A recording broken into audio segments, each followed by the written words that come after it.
Welcome to the Ask Jordan podcast, answering your questions about selling on Amazon. Now, he's a best-selling author, but he kicked his first-grade teacher in the shins last year. From Long Island, New York, here's your host, Jordan Malik. Hello, everyone. This is Jordan Malik, host of the Ask Jordan podcast. This is our 68th episode.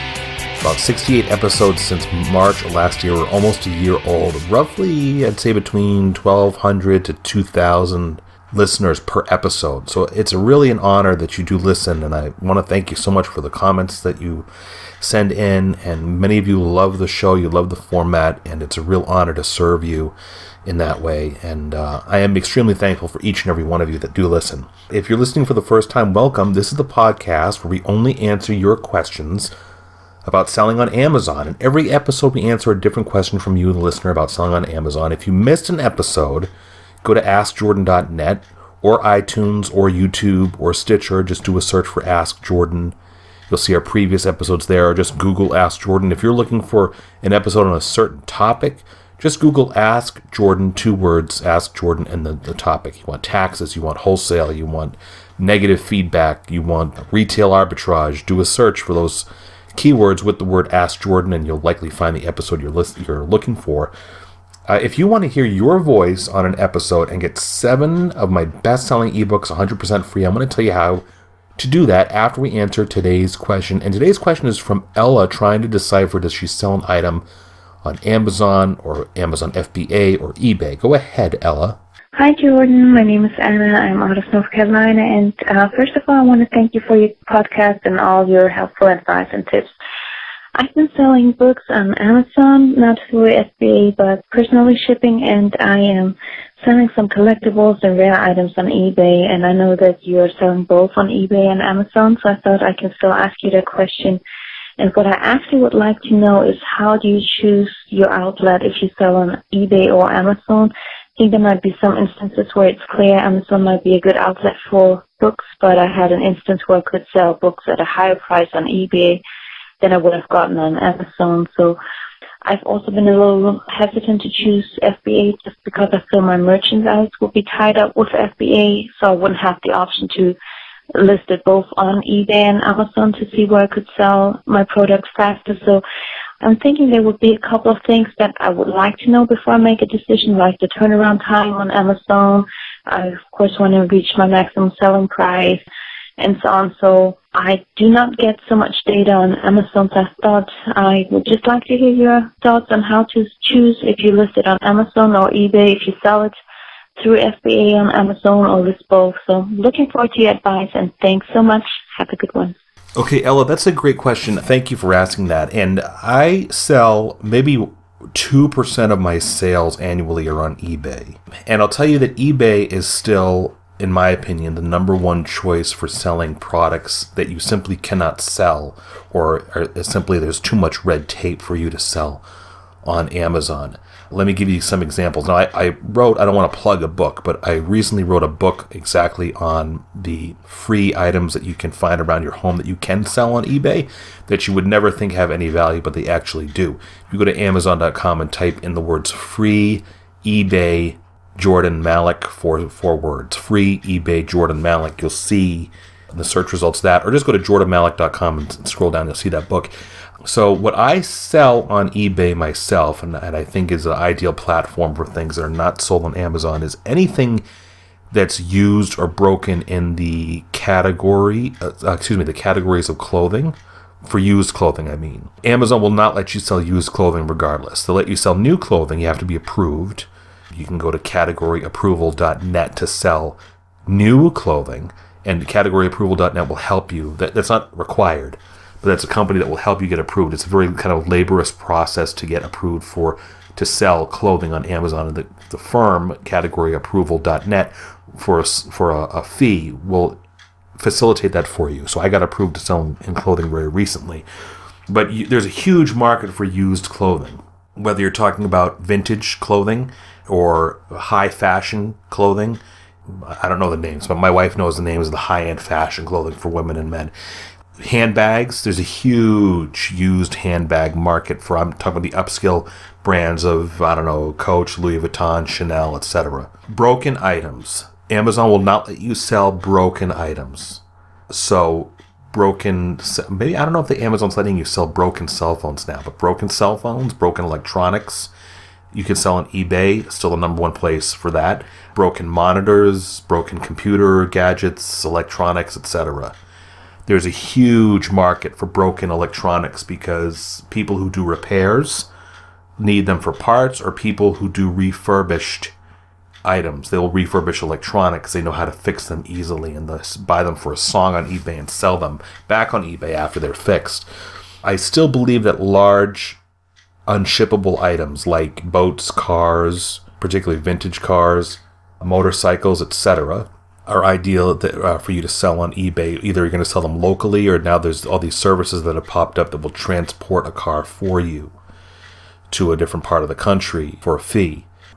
Highly collectible items. If you've got a very highly collectible book that's like a vintage book that's highly coveted by collectors, yes. Books in general, I think Amazon is much better. I'll get into that in a moment.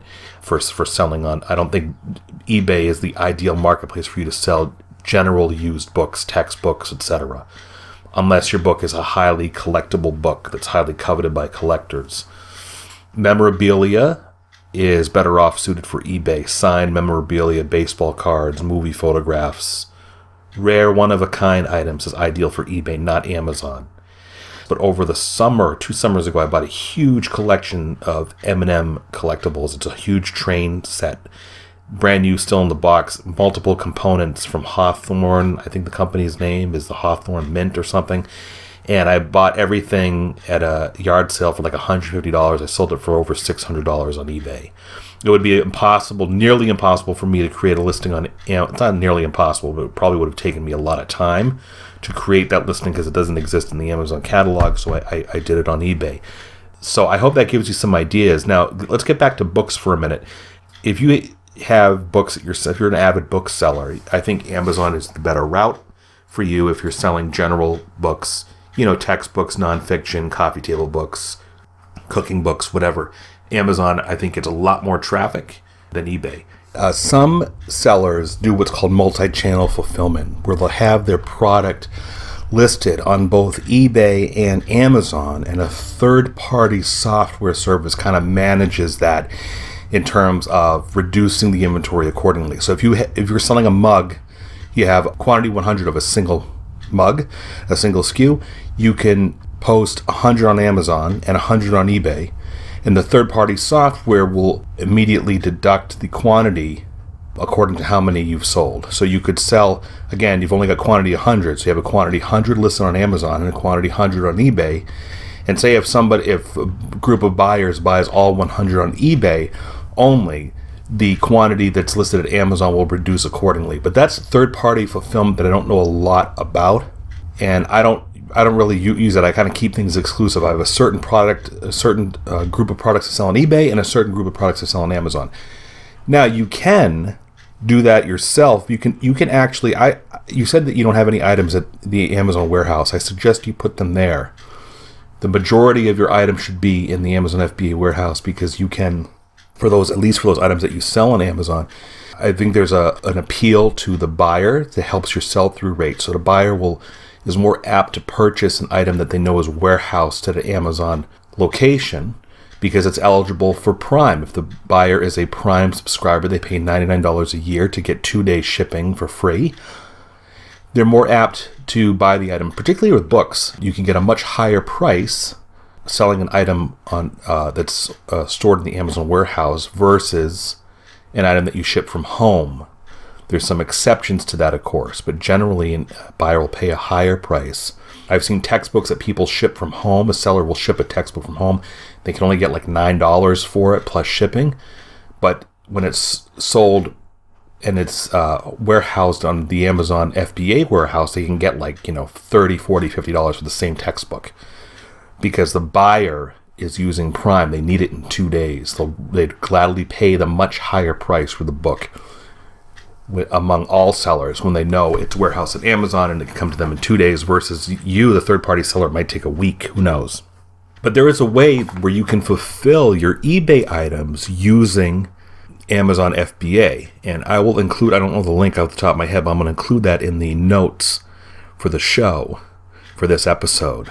I'll include a link to an article that tells you how to store all your stuff at Amazon, and you can fulfill, say you post the item on eBay, even though you're not carrying the item yourself at your home location, you can fulfill it by having Amazon ship the item direct from their warehouse to the eBay buyer. The problem, of course, is that the box is going to say Amazon, the receipt is going to say Amazon. But most buyers, I don't think they care. If they're buying something, they're not going to care that they received it from Amazon versus you personally at your home. And Ella, I think you also asked some questions about sell-through rates, which I don't really get into that. I mean, that's the sell-through rate on Amazon versus eBay is going to vary widely based on a number of factors, whether or not you offer free shipping on eBay, what the product itself is, whether it's used, new. The answer to that, the sell-through rate is going to vary per product. So it's just impossible to give a generalized answer. But I think anything, you should be selling anything that's new on Amazon. And for used products, you should be only selling used clothing, one-of-a-kind collector's items, used handbags, used shoes, used jewelry on eBay. The rest you should be selling on Amazon. Hope that answers your question, Ella.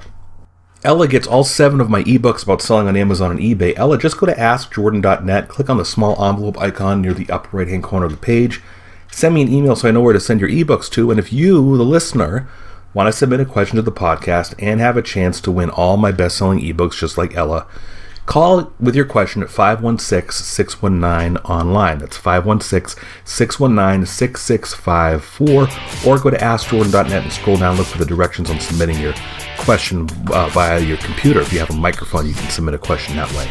Hey, thanks again for listening. This has been the Ask Jordan Podcast. We'll see you soon in our next episode.